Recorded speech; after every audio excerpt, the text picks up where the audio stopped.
સુરતના ઉધના વિસ્તારમાં પીએમ આવાસમાં મકાન આપવાની વાતો કરી લાખો રૂપિયા પડાવી લેનાર ઠગને ઉધના પોલીસે ઝડપી પાડ્યો છે।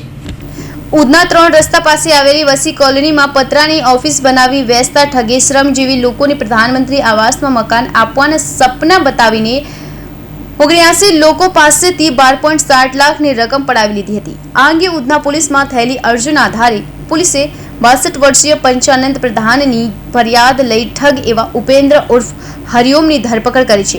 આરોપી રૂપિયા લઈ સુરત છોડી ભાગી ગયો હતો, જો કે હાલમાં ફરી સુરત આવતા તેને ઝડપી પાડવામાં આવ્યો છે। હાલ ઉધના પોલીસે ઠગની વધુ પૂછપરછ હાથ ધરી છે। ઉધના પોલીસ સ્ટેશનમાં 5 ઓગસ્ટના રાત્રે 22:45 વાગે એક ગુનો દાખલ થયેલ છે। આ ગુનાના જે ફરિયાદી છે એ પંચાનંદ મહાદેવ પ્રધાન, જે ગંજામ જિલ્લા ઓરિસ્સાના વતની છે અને હાલ સુરત કોસાડ આવાસ ખાતે રહે છે।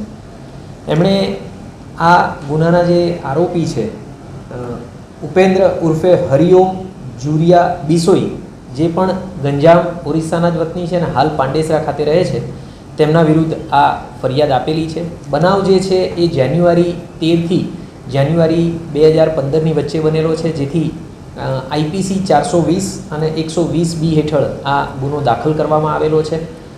બનાવ એ રીતનો છે કે જે ફરિયાદી છે એમને આ આરોપી ઉપેન્દ્ર પ્રધાનમંત્રી આવાસ યોજનામાં ઘર અપાવશે એવી લાલચ આપી અને એમની પાસેથી પૈસા લીધેલા હતા જાન્યુઆરી 13માં, અને બાદમાં એમને એવું પણ જણાવેલું કે તમારા જો કોઈ રિલેટિવ્સને આ રીતે પ્રધાનમંત્રી આવાસ યોજનામાં ઘરની જરૂર હોય તો હું એમને ઘર અપાવીશ। આ રીતે 2 વર્ષની અંદર એમણે કુલ 12,60,000 રૂપિયા ફરિયાદી મારફતે એમના અને એમના રિલેટિવના 12,60,000 રૂપિયા મેળવેલા હતા।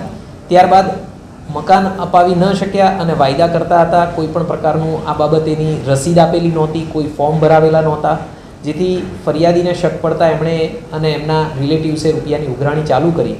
એટલે બાદમાં 2021માં આ બાબતની અરજી આપવામાં આવી। અરજીના સંદર્ભે જ્યારે આરોપીને બોલાવવામાં આવ્યો ત્યારે એણે 6 માસની અંદર આ રૂપિયા પરત કરી દેવાનું વચન આપ્યું લેખિતમાં, અને બાદમાં પણ રૂપિયા ન પરત કરતા ફરિયાદીની ફરિયાદના આધારે આ ગુનો રજીસ્ટર કરવામાં આવેલો છે। હાલે આ જે ઉપેન્દ્ર ઉર્ફે હરિઓમ જુરિયા બિસોઈ જે આરોપી છે એને ગઈકાલે તારીખ 6 ઓગસ્ટના સાંજે અરેસ્ટ કરી લેવામાં આવેલો છે અને હાલમાં એની પૂછપરછ ચાલુમાં છે।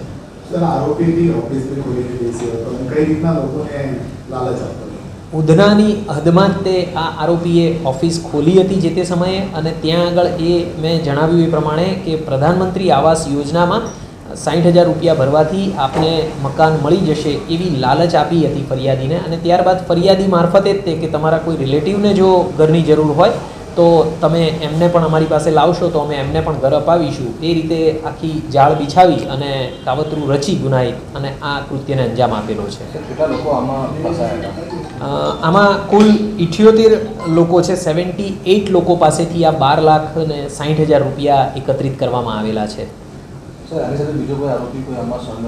હાલ અત્યારે મુખ્ય આરોપીની પૂછપરછ ચાલુ છે। અત્યાર સુધીમાં અન્ય કોઈ આની સાથે જોડાયેલા હોય કે સંડોવાયેલા હોય એવું ધ્યાન પર આવેલું નથી, પણ તેમ છતાં એની પૂછપરછ અને અન્ય પુરાવાના આધારે જો કોઈ આમાં સંડોવાયેલું હશે તો એની સામે પણ ચોક્કસ કાર્યવાહી કરવામાં આવશે। આરોપી મુખ્ય કામકાજ શું કરે છે? જે આરોપી છે એની ઉંમર પણ ઘણી વધારે છે, એ પણ અત્યારે બીજું કોઈ કામ કરતો હોય એવું ધ્યાનમાં નથી। ઘણા લાંબા સમયથી એ બહાર હતો અને અત્યારે જસ્ટ હમણાં આવ્યો છે, અમારે જાણ થઈ એટલે તાત્કાલિક પછી ગુનો દાખલ કરેલો છે। સુરતમાં હાલ એ કોઈ કામકાજ કરતો